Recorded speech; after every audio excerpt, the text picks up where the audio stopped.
Friends, कैसे हैं आप सब। तो डियर, आज की क्लास में हम लोग सीटेट का प्रीवियस ईयर क्वेश्चन डिस्कस करेंगे। तो चलिए, हम ऐसे कुछ टॉप इंपॉर्टेंट क्वेश्चन लेके आए हैं जो कि हमारे सीटेट में बार बार पूछा जाता है।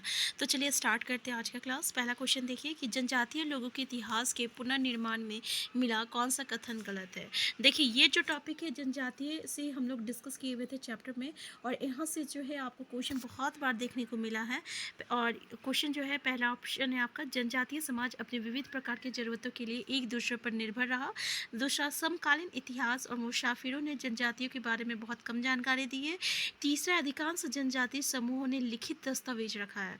और चौथा, जनजातीय लोगों ने समृद्ध रीति रिवाजों और मौखिक परंपराओं का संरक्षण किया है।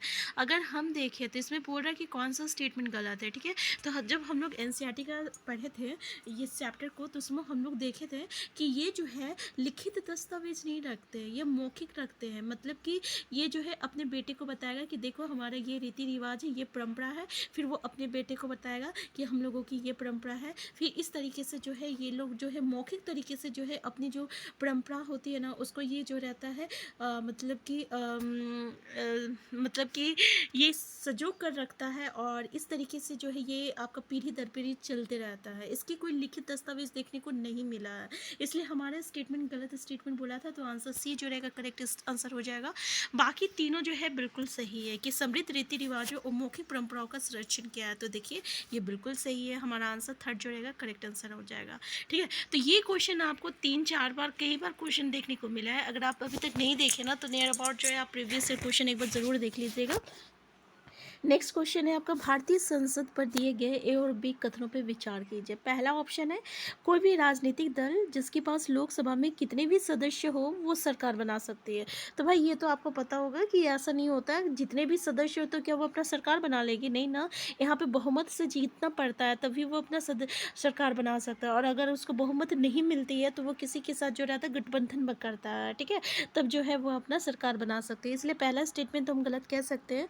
दूसरा ऑप्शन है, लोकसभा राज्यसभा राष्ट्रपति संसद के अंग है। देखिए ये क्वेश्चन तो आपको कई बार देखने को मिला है कि राज्य आपका संसद का अंग क्या है। तो लोकसभा है, राज्यसभा है और राष्ट्रपति है। तो हमारा आंसर क्या हो जाएगा? आंसर केवल बी सही है। ठीक है ना, कि बिल्कुल सही है भाई कि संसद का जो हमारा अंग है ये आपका लोकसभा आता है, राज्यसभा आता है और राष्ट्रपति आता है। आंसर जो है बी जो है सही है। ठीक है, आंसर सी करेक्ट आंसर है। नेक्स्ट है, निम्नलिखित में से किसको भारत में राज्य का पहला नागरिक कहा गया है? गृह मंत्री, राज्यपाल, मुख्यमंत्री और उच्च न्यायालय का मुख्य न्यायाधीश। तो इसका आंसर तो सबको पता है, राज्यपाल को कहा गया है, गवर्नर को। आंसर बी हो जाएगा। नेक्स्ट क्वेश्चन है आपका, अजंता गुफा चित्रों में इस्तेमाल किए गए रंग निम्नलिखित में से किस सामग्री से प्राप्त किए गए हैं? ग्रेफाइट, पौधे और खनिज, स्लेट और पशु अंगों के अवशेष। तो आप देखे होंगे, हम लोग ये जब चैप्टर डिस्कस किए थे तो उसमें हम लोग देखे कि ये जो अजंता गुफा में जो चित्र का में जो रंगों का जो इस्तेमाल किया गया है, ये जो पौधे और खनिज प्राकृतिक तरीके से इसको निकाला गया है, यानी पौधे से, खनिज से। तो आंसर बी हो जाएगा हमारा। नेक्स्ट क्वेश्चन है, निम्नलिखित में से कौन सा बौद्ध धर्म के त्रिरत्नों में से नहीं है? धम्म, ठीक है, अहिंसा, संघ और बुद्ध। ये भी इम्पोर्टेंट क्वेश्चन है। ठीक है, तो याद रखिएगा ये जो अहिंसा है ना, ये तो नहीं है। ठीक है, आंसर बी हो जाएगा। नेक्स्ट क्वेश्चन है आपका, तावा बांध क्षेत्र के स्थानीय लोग 990 ईस्वी के दशक में अपने जीवन यापन से जुड़े कौन से अधिकार के लिए संगठित हुए? उद्यान कृषि का अधिकार, व्यावसायिक वन पालन का अधिकार, खेती करने का अधिकार, मछली पकड़ने का अधिकार। आंसर डी हो जाएगा। देखिए मछली पकड़ने से भी हमें क्वेश्चन पूछा गया जाता है, जैसे कि मछली जो है वो उसके समय कौन सा होता है, फिर कोई नदी कौन सा जगह जो रहता है वो उसके लिए परफेक्ट होती है मछली पकड़ने के लिए। इस तरीके से बहुत सारे जो कि हम लोग चैप्टर में बहुत अच्छे तरीके से डिस्कस किए हुए हैं। तो इसमें हम लोग ये भी तावा आपका बांध क्षेत्र के बारे में भी डिस्कस किए हुए थे। तो ये भी इंपॉर्टेंट क्वेश्चन है। ठीक है, तो आंसर डी जो रहेगा ये इसका करेक्ट आंसर हो जाएगा। नेक्स्ट क्वेश्चन है आपका, निम्नलिखित में से कौन सा राज्यों का संयोजन त्रिविभाजन संघर्ष में शामिल था? देखिए ये जो त्रिविभाजन है ये भी आपका इंपॉर्टेंट क्वेश्चन है, यहाँ से भी हमें क्वेश्चन देखने को मिला है। और ये आपका सीटेट के साथ साथ किसी और कंपटीशन के लिए भी, आपका जो भी टीचर लेवल कंपटीशन उसके लिए भी आपका ये बहुत ही अच्छा क्वेश्चन है। पहला है राष्ट्रकूट पाल गुर्जर प्रतिहार, दूसरा है पाल चोल गुर्जर प्रतिहार, तीसरा है चोल राष्ट्रकूट पाल और पाल पल्लव और राष्ट्रकूट।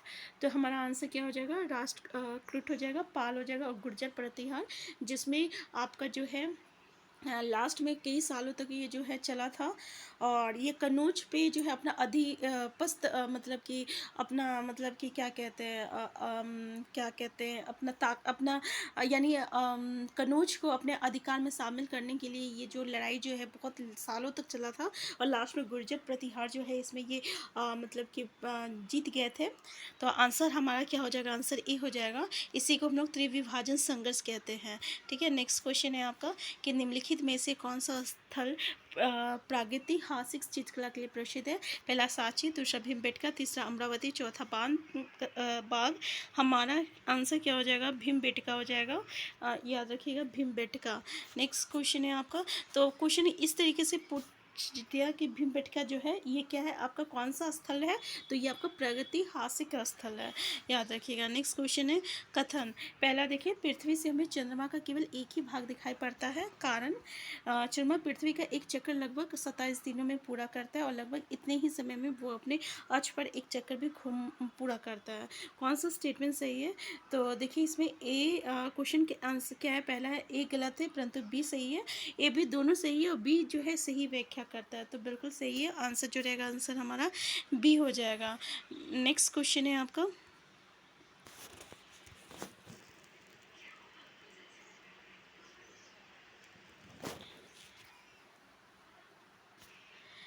नेक्स्ट क्वेश्चन है आपका हिमद के निक्षेपण को कहा जाता है तटबंध, समुद्री गुफा और आपका हिमोर और लोयस। तो याद रखिएगा इसको हम लोग हिमोर कहते हैं। इसको क्या कहते हैं, हिमोर कहते हैं। नेक्स्ट क्वेश्चन है आपका कि भारत का संविधान कब बना था। 26 नवंबर 1947 में, 26 नवंबर 1949 में, और 26 जनवरी 1950 में, या 15 अगस्त 1947 ईस्वी में। 26 नवंबर 1949 में बना था। आंसर बी जो रहेगा करेक्ट आंसर हो जाएगा। और ये जो हमारा भारतीय संविधान जो है बन के तैयार हो गया था, लेकिन इसे लागू किया गया था 26 नवंबर 1950 ईस्वी में।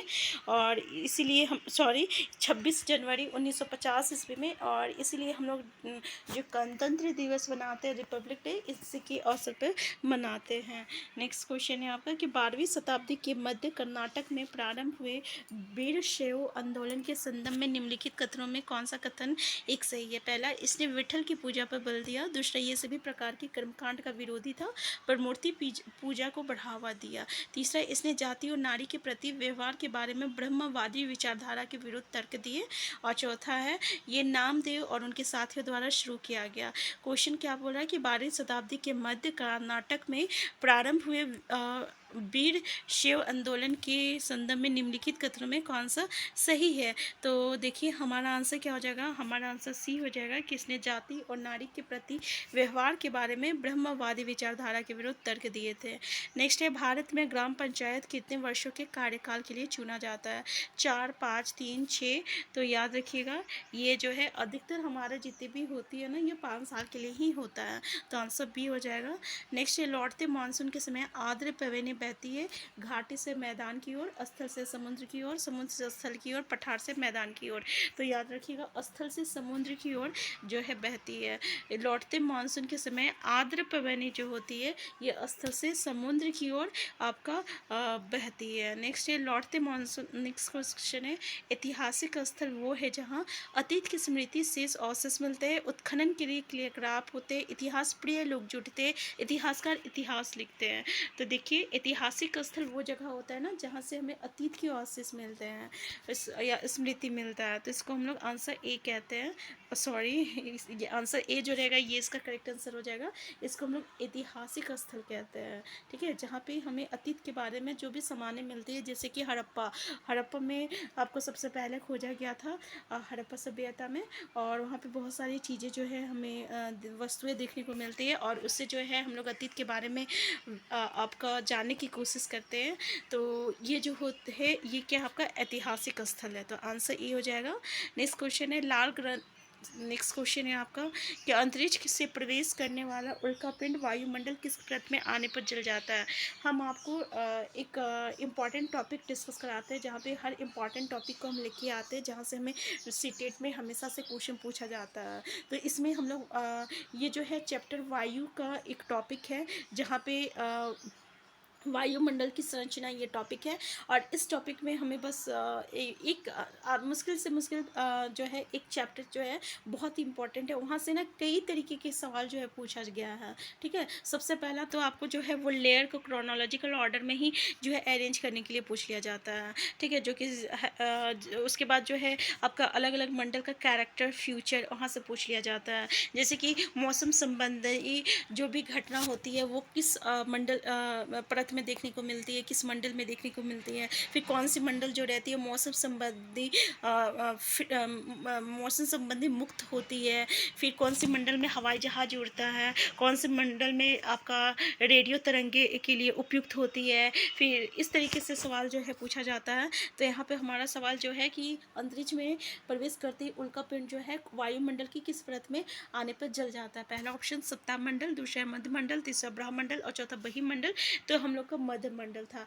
ठीक है, तो पहला ऑप्शन क्या था, सभ्य मंडल था, फिर समताप मंडल है, फिर मध्य मंडल है, फिर आपका ब्रह्मंडल है, फिर बहिमंडल है। तो ये इसका क्रोनोलॉजिकल ऑर्डर है। यहाँ से भी क्वेश्चन हमें पूछ लिया जाता है। तो सौर मंडल में क्या होता है, मौसम संबंधी जितनी भी घटना होती है ये हमें सौर मंडल को देखने को मिलता है। और ये जो समताप मंडल होती है ये मौसम संबंधी मुक्त रहती है। ठीक है, मौसम संबंधी जितनी भी घटनाएं रहती है ये मुक्त होती है। ठीक है, समताप मंडल। और हवाई जहाज उड़ाने के लिए सबसे परफेक्ट जो रहता है समताप मंडल होता है, क्योंकि इसमें मौसम संबंधी कोई भी घटनाएं घटित नहीं होती है। ठीक है, तो ये भी क्वेश्चन पूछा जाता है। इसके अलावा मध्य मंडल में क्या है इंपॉर्टेंट, क्या उल्का पिंड आते ही जो है ये आपका जल जाता है। और समताप मंडल का और क्या इंपॉर्टेंट था, तो इम्पॉर्टेंट ये था कि इस मंडल में क्या रहता है, आपका ओजोन का लेयर रहता है। ओजोन लेयर रहता है ना, जो कि हमारे सूर्य से जो हानिकारक गैस आती है जिसको हम लोग क्या कहते हैं, इंफ्रारे कहते हैं। ये इंफ्रारे बहुत ही हार्मफुल होता है हमारी स्किन के लिए, बॉडी के लिए। इसके अलावा आपको ह्यूमन बींग्स के साथ साथ ये प्लांट एनिमल सबके लिए जो रहता है ये हार्मफुल रहता है। तो इससे जो है हमारे ये ओजोन लेयर बचाती है। और ये ओजोन लेयर कहाँ रहता है, तो ये आपका समताप मंडल में आता है। ये भी क्वेश्चन पूछा जाता है। इसके बाद आपका मध्य मंडल आता है जिसमें कि उल्का पिंड चलता है। फिर ब्रह्मंडल आते हैं, फिर बहिमंडल आती है। जितनी भी हल्की गैसेस होती है हाइड्रोजन और हीलियम वो बहिमंडल में ही तैरती है। ठीक है ना। और ब्रह्मंडल जो कि बहुत ही पतली परत होती है। ठीक है, कौन सी पतली परत होती है, तो बहिमंडल होती है। फिर आपका ब्रह्मंडल में क्या होता है, तो ब्रह्मंडल में हमारा जो रेडियो तरंगे जो होती है ना वो इसी तरंगे में प्रसारित होती है। तो ये आपका रेडियो के लिए सबसे उपयुक्त माना जाता है। तो यहाँ से इस तरीके के से क्वेश्चन हमें यहाँ पे देखने को मिलता है। नेक्स्ट क्वेश्चन है आपका वितरण के आधार पर संसाधनों को वर्गीकृत किया गया है। पहला है सर्वव्यापक संसाधन और स्थानिक संसाधन, दूसरा वास्तविक संसाधन और समप्रभाव संसाधन, तीसरा नवीकरणीय संसाधन, अनवीकरणीय संसाधन, चौथा जैव संसाधन, अजैव संसाधन। अगर हम देखें तो यहाँ पे बोल रहा वर्गीकृत किया गया मतलब वितरण के आधार पर। वितरण मतलब क्या हुआ, डिस्ट्रीब्यूशन के आधार पर। अब डिस्ट्रीब्यूशन के आधार पे हम लोग क्या कह सकते हैं कि कोई चीज़ जो है आपका सोना जो है इस जगह पे झारखंड में बहुत पाया जाता है। ठीक है, इसके अलावा हम देखें कोयला झारखंड में बहुत पाया जाता है। लेकिन नहीं, अगर हम लोग भारत की दूसरी जगह पे ले लेते हैं तो कोई चीज़ें जो होती है ना किसी एक जगह पर्टिकुलर जगह पे वो बहुत ज़्यादा पाई जाती है और वो बाकी जगह हमें देखने को नहीं मिलती है। ठीक है, और सर्वव्यापक संसाधन जैसे कि आपका पानी तो हर जगह देखने को मिलता है। हर जगह पे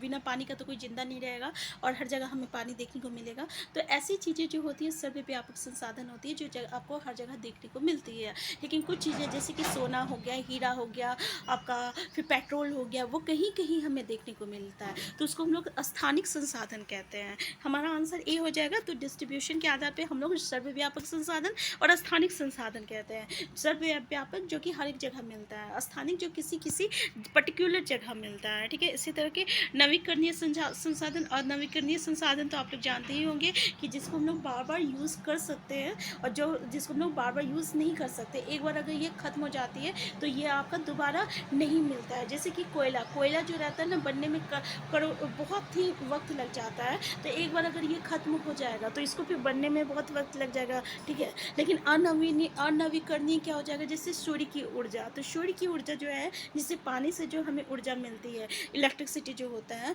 तो ये जो रहता है, जब तक हमारी पृथ्वी है, जब तक ज़मीन है, धरती है, आसमान है, तब तक सूर्य रहेगा, तब तक हमें पानी से हम लोग जो है ऊर्जा प्राप्त कर सकते हैं। तो ये कैसे संसाधन हो गया, अनवीकरणीय संसाधन हो जाएगा, जिसको हम लोग बार जो है पुनः निर्माण कर सकते हैं, ठीक है, जिससे सौर ऊर्जा ऊर्जा हो गया।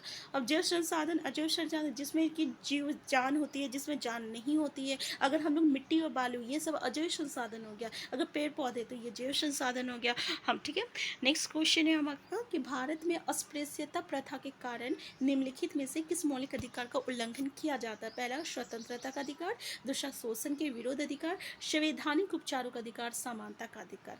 अस्पृश्यता मतलब क्या होता है, अनटचेबिलिटी, जो हम लोग दलित के साथ जो आपका किया गया है, जैसे वाल्मीकि साहब ने लिखा, फिर आपका बी आर अम्बेडकर ने अपने जीवनी के बारे में कहा था कि उनके साथ जो है बहुत ही भेदभाव किया गया था, क्योंकि वो जो एक दलित थे, और जैसे उनका छुआ हुआ नहीं खाया जाता था, उन्हें कि अपने समाज में अलग रखा जाता था, उनकी अलग अलग समाज होती थी, उनसे जो अच्छे जात के लोग होते थे उनसे टच नहीं होते थे तो इसको हम लोग अस्पृश्यता कहते हैं, अनटचेबिलिटी कहते हैं, ठीक है। तो इसी तरीके से हम लोग देखें कि बी आर अम्बेडकर जो था, ये हमारा फादर ऑफ इंडियन कॉन्स्टिट्यूशन है, हमारे भारतीय संविधान के पिता है। तो ये जब हमारा भारतीय संविधान को बनाया, तो इन्होंने कहा राइट टू इक्वालिटी, यानी समानता का अधिकार इन्होंने दिया था। और समानता का अधिकार में क्या था कि भाई हम लोग किसी भी तरीके से आपका संविधान के आगे हम लोग भेदभाव नहीं कर सकते, ना ही हम लोग जाति के आधार पर कर सकते हैं, ना ही हम लोग सेक्स के आधार पर कर सकते हैं, ना ही हम लोग रिलीजन के आधार पर कर सकते हैं, ना ही हम लोग ब्लैक एंड वाइट यानी काले गोरे के आधार पर कर सकते हैं। जैसे कि नेल्सन मंडेला जो था, नेल्सन मंडेला ये अफ्रीका का थे, साउथ अफ्रीका के, यहाँ से भी हमें क्वेश्चन देखने को मिलता है नेल्सन मंडेला से। तो इन्होंने जो है ये काले थे, और वहाँ पे काले और गोरे का बहुत ही भेदभाव होता था, जहाँ से हमें क्वेश्चन देखने को मिलता है, ठीक है। तो ये जो था इस तरीके से इन्होंने कहा कि भाई समानता में राइट टू इक्वालिटी, इसमें किसी भी तरीके से हम लोग भेदभाव नहीं करते। अगर अस्पृश्यता अगर हम लोग देखें, यहाँ पे जैसे बोल रहा है कि अस्पृश्यता जो प्रथा थी, इससे हम लोग जो भारत का जो समानता का अधिकार है, उस पर जो है आपको ठेस पहुँच रहा है। हमारा आंसर क्या हो जाएगा, आंसर डी हो जाएगा। वाल्मीकि से भी क्वेश्चन आता है, बी आर अम्बेडकर से भी क्वेश्चन आता है, ठीक है। तो आज का क्लास हम यहीं तक रखते हैं, इससे आगे जो हम लोग नेक्स्ट क्लास, अच्छा और एक क्वेश्चन डिस्कस कर लेते हैं, ठीक है। नेक्स्ट क्वेश्चन है आपका कि भारतीय संविधान की व्याख्या का अंतिम अर्थ निर्णायक किसे माना जाता है। न्यायपालिका को, अटॉर्नी जनरल को, भारत के राष्ट्रपति को और संसद को। तो भाई हमारा आंसर हो जाएगा न्यायपालिका को, ठीक है। आंसर ए हो जाएगा कि भारतीय संविधान की व्याख्या का अंतिम अर्थ निर्णायक जो है हम लोग न्यायपालिका को मानते हैं। तो ये था आज हम लोगों का कुछ प्रीवियस ईयर क्वेश्चन। सारा क्वेश्चन अभी जितने भी क्वेश्चन डिस्कस किए बहुत इंपॉर्टेंट है, बहुत कुछ यहाँ से हमें देखने को मिला। ऐसे ही जो है हम लोग प्रीवियस ईयर क्वेश्चन डिस्कस करते रहेंगे। और क्लास 6 to 8 की जो MCQ है, उसका जो है ऑलरेडी हम लोग जो है MCQ कर रहे हैं, साथ में चैप्टर डिस्कशन भी कर रहे हैं। चैनल में नए हैं, चैनल को सब्सक्राइब कर लीजिएगा। वीडियो हेल्पफुल होगा तो लाइक शेयर करना मत भूलिएगा। थैंक यू, हम फिर मिलते हैं नेक्स्ट क्लास में।